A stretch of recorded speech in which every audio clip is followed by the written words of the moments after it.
Warning! Every image from the movie Mr. Risen discusses today contains only Tom Hardy in a car. That's it, just Tom Hardy in a car. For this reason, we shall be interspersing random images of wiener dogs for your delight and enjoyment. Thank you and enjoy the show. What's up, friends? It's Jammo Risen, here to talk about whatever I've been watching. Today, we're taking a trip back in time. Not too far, we will definitely go back much further in our cinematic explorations at a later date. No, we're just going back to 2013. Remember the 2010s? Don't they seem so quaint now in comparison to this nightmare? So rainbowy and sweet and hopeful. A time where dreams could come alive with buttercup smiles and the tit of life was full of nourishing nectar and, what was I talking about? Locke! Yes, thank you, Jimmy. Jimmy's the producer here at Jammo Industries, by the way. You may hear him from time to time. Yes, Locke is a fascinating cinematic experiment that exists in glorious opposition to big-budget schlock. It has so many things that I like. Well-written dialogue, Tom Hardy, deep and complex characterization, Tom Hardy, endemic human themes that point far beyond the presented scenario, and Tom Hardy. Watching this film just a few days after chowing down on the repulsively mediocre gruel that was The Gray Man, especially, was like a reaffirmation of why I love cinema. So what is Locke? What's the deal? Well, if you really want to break it down, it's 80 minutes of Tom Hardy driving. And not like Fast and the Furious style. He's not going off ramps, doing flips and 360s or whatever happens in that schlock. He just drives like a normal dude and talks on the phone. The entirety of the narrative, in fact, is him having conversations with different people on his car phone, and he's clearly in some sort of predicament. Initially, because it's a movie, I thought it was going in a more severe direction. Maybe not Fast and the Furious, but something sinister? He's talking to a man about concrete and he's freaking out, and I'm thinking, has Ivan Locke killed someone? Do they need to dispose of the body? Ooh, tension! But it's nothing like that. It's far more mundane, but that actually makes it more interesting. I actually debated with myself whether or not to divulge to you, dear audience, the quote-unquote plot, if you will, and decided that I am. Number one, because this movie is 10 years old. Number two, because you figure it out pretty quick anyway. And number three, because it's not really a plot. It's just a context for the exploration of a character. And being able to speak about this context will give me more freedom to explicate. If you don't want any spoilers, just know that I think you should watch this, and this is your cue to exit. 3, 2, 1, a bibbidi boop. Ivan Locke is in charge of one of the biggest concrete pours in UK history. It's happening roughly now, but he's not there. He's on his way to London because some months ago, on a job, he cheated on his wife and another woman is about to give birth to his child. And Ivan is determined to handle it by any means necessary. Through 80 tension-filled minutes, he juggles conversations with his rightly horrified wife, his 2 teenage sons, people at the concrete company, and his assistant who has to handle things in his stead, and the woman in the delivery room whom he barely knows.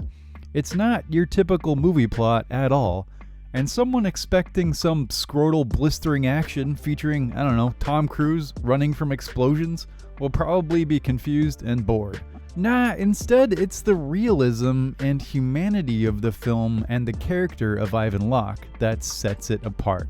It's akin to a one-man stage performance essentially, but in a car, where we slowly learn more and more about the central character, not just circumstantially, but psychologically, and his unshakable obsession with solidity that stems from being a boy whose own father abandoned him and resounds throughout his life narrative into a man who works with concrete, a tangible manifestation and metaphor for this obsession with solidity. He will not be his father. He will do the right thing. He will make it all okay for everyone, and he will not falter. Ivan's life crumbles throughout the 80 minutes of screen time, and by the end, nothing is really resolved, but the experience of digging into the core of a man is nonetheless really rewarding. It doesn't matter if you like Ivan, what matters is that he feels real, full of dimensionality, of shading, and we feel the experience of a real human life. I also really enjoy what I like to call one-location films, which is pretty self-explanatory. I find it to be a fascinating test of a director's skill if they can make a film that takes place in just one room continually interesting. The best, most classic example of this, of course, would be 12 Angry Men. That movie is perfect, but there are many examples. The Hateful Eight springs to mind as a more recent one. But anyway, Locke falls into this, even though it's a single moving location, I guess, being a car. But even though you're just trapped with Tom Hardy in a car for the duration of the film, it never gets dull for one moment. And I think both Tom Hardy and director Stephen Knight deserve massive props for that. Speaking of being stuck in a car with old Tommy, the most brilliant moment of the film for me is actually the end, where we leave Ivan to his fate and the camera zooms out, lingering on the city and the traffic that wends across it, and I get the ineffable sensation of life contained within every car, where there's another Ivan, the same but different, embroiled in their own human story. It evokes a wistful sadness for the human condition, as if to say, alone in our vehicles, our metallic metaphors for modernity and motion, we play out our little lives, and then we disappear from view. Locke is a beautiful little movie, a cinematic experiment that has 100 times the personality of your standard blockbuster with 100th of the budget. A little while ago, I talked about how one of the saddest things about The Gray Man was that its $200 million budget could have been used to fund 100 movies by real filmmakers with stories they wanted to tell. As if on cue, like the next night I watched Locke, which has a budget of $2 million. I'll let you do the math. And that's Locke. It's a film that really hones in on the interplay of a truly great performance and a truly great script to bring you something unique, evocative, and full of soul. If you find yourself tired of today's studio sludge, this may be your antidote for the evening. And it's only 80 minutes. That's crazy. Usually a movie being under 90 is like a sign of laziness, but for this it's perfect. Anyway, that is me done for the day. A little bit of a long one. But thank you for watching, and get out of my theater. The crew said that since I like Tom Hardy so much, we're going to watch Venom 2. I'm scared. Please send help. If I survive the carnage, I will see you in the next one.